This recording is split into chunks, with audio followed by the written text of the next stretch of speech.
نو رسول الله چې کله وکتل چې د يهوديان روزي تپوس یې وکړ د يهوديان ولې روزه دي ولدا ولې روزه دي نو تپوس ته وکړو چې تاسو ولې روزه کوي په دې ورځ باندې ویل په دې ورځ باندې الله رب العالمین موسی علیه السلام د فرعون نه خلاص کړو په دې ورځ باندې موسی علیه السلام د فرعون په مقابله کې هغه جادوګر چې مقابله راغلی او نو نجات موسی علیه السلام الله ورکړو دا زموږ د خوشاله ورځ ده یو مزینت ده دا زمونږ یو قسم د خوشحالي او زمونږ یو فنکشن دی نو نبی علیہ الصلوۃ والسلام ویل تاسو موسی علیہ السلام څخه پیژنې انا اولا بموسی زه د موسی علیہ السلام ملګری زه ته نږدې ما خو لو بقيت الى قادم لا اسومن التاسع والعاشوراء کله ژوندیما نو زبنه هم نسم او لسم هم نسم او حدیث کې دا حدیث واور نبی علیہ السلام مسند امام احمد کی حدیث ته نبی علیہ السلام الخالف اليهود يهوديان موږ سره روزه نيسي مخالفت شروع کوي صوموا قبله يوما او بعده يوما تاسو به روزه نيسي تاسو به نه پرېږدئ خو کله چې تاسو د عاشورې روزه نیوله یا یو ورځ مخکې روزه کېږئ نو نهمه لسمه بس تاسو روزه شي یا یو ورځ پس روزه کېږئ نو لسمه یو لسمه بس تاسو روزه شي که څوک یوازې محرم روزه نیسي نو کراهت تنزیهي پکې دی حرام نه دی ګورئ حرام نه دي که څوک یوازې ونیسي حرام نه دي خو سنت د نبی علیہ السلام دار چې تی مخکې ونیسا یا تی رستو غوړه دار چې مخکې تی ونیسي 9-10 محرم الحرام سره روزه کی یو کال ګناهونه په دې معاف کیږي یو کال ګناهونه راځي په دې باندې لګزان پوهه کو چې په دې ورځ باندې د عاشورې ته عاشوره ولې وینو کم تاریخي واقعیات په دې کې راغلي دي مازان سره جمع کړي دي یو وجه خدای چې عاشوره د 10 نه ده 10 نه ده نو دا په لسم تاریخ باندې چونکه عاشوره د زکه وته عاشوره وایي بعضی خلک ویل دي په دې ورځ باندې لس واقعات شوي دي عظیم واقعات په تاریخ کې شوي دي او څه خلک ویل لس پیغمبرانو سره الله تعالی په دې کې مرسته کړې ده دا واقعات کم دي یو واقع په دې کې دا د په دې ورځ باندې آدم علی السلام پیدا شوی دی دویم نمبر دا چې نوح علیه السلام په قوم چې کله طوفان راغی نو د عاشورې په ورځ باندې الله رب العالمین هغه طوفان ختم کو او نوح علیه السلام کشتی په جبل جودی باندې ودرېدله واستوت علی الجودی دا 10 محرم الحرام دی دریم نمبر حضرت یونس علیه السلام چې کله د مې خېټه تلاړو او د مې د خېټه نکل راوته دا هم 10 محرم الحرام دی عاشورا ده سلورم نمبر حضرت یعقوب علیه السلام چې د حضرت یوسف علیه السلام سره کله ملاقات لکلو نو هغه ورځ هم د 10 محرم الحرام او د عاشورې ورځ وا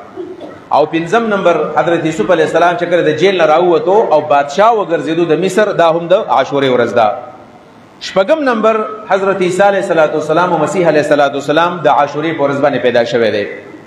وم نمبر سلیمان علیه السلام ته تخت شاهي تخت او بادشاہي حکمرانی ورته د عاشورې په ورځ باندې ملاو شوه ده او اتم نمبر ایوب علیه السلام چې اتلس کاله په کټ باندې بیماری کړې و د عاشورې په ورځ باندې د کټ نه را پاسېدل دي او الله رب العالمین ورته ویلیو چې ته په دې ډن کې ولامبا د ازمکه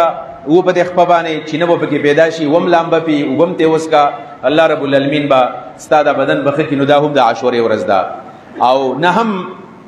عیسی علیه السلام چې کله رفع سماوي اسمان ته کله ختل دا هم د عاشورې ورځ ده او لسم نمبر چې کوم تاریخي واقعات د نبی علیه السلام جگر گوشا او د نبی علیہ السلام نو سے د حضرت فاطمه او د حضرت علی بچے د جنت د شبابانو سردار حسین رضی الله تعالی عنہ د خپل ملګرو سره د کربلا په میدان کې 15 یا شهدا او 2 یا شهدا چې هغه په ګراو لګیدل او شهادتونه هغه ته ملاو شو دا هم د عاشورې ورځ ده د لس واقعات پکې شوي دي په دې وجوا مفتی محمد شفیع رحم الله لیکلی دي امام سیوطی دا خبرې لیکلی دي چې په دې وجوا باندې دیتا عاشورې و یو د لس واقعات په دې ورځ باندې شوي دي ځکه ورته دومره عظیم اهمیت ملاو ده نو په دې لسو کې صرف د حسین لسم خبر بکراله لا د دین علاوه نه واقعات نور شوي دي او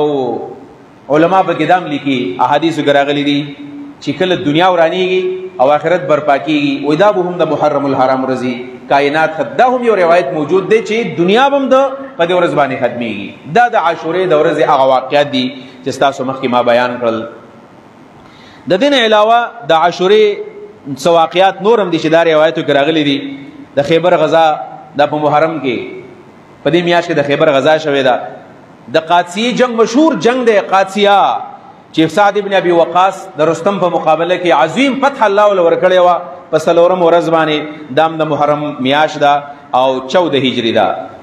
یو په اسلامی تاریخ کې ډېر لوی بیماری راغلی و طاعون امواس ورته وایي 18 هجری کې د محرم الحرام میاشت وه شام و عراق باندې ډېر لوی یو طاعون راغلی او په یو کور کې پکې 50 او سلسل کسان په هغې کې په یو کور کې هغه وفات شوي دي ابو عبیده بن جراح رضی الله عنه په دې طاعون کې هغه وفات شوی دی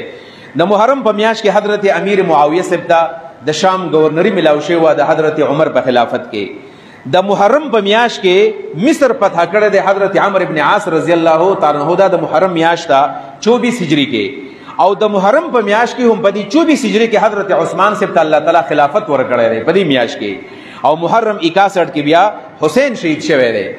په 67 هجری کې د محرم په میاشت کې عبید الله بن زیاد کوم چې حسین وجلو الله دام کې پر کردار دورسو او د دې بدبخت نم امت بیا خلاص شو دا په 67 هجری کې د محرم په میاشت کې دا تللی دی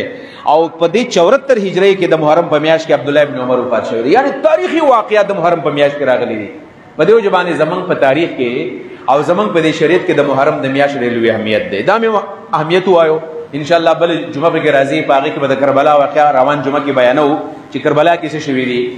خو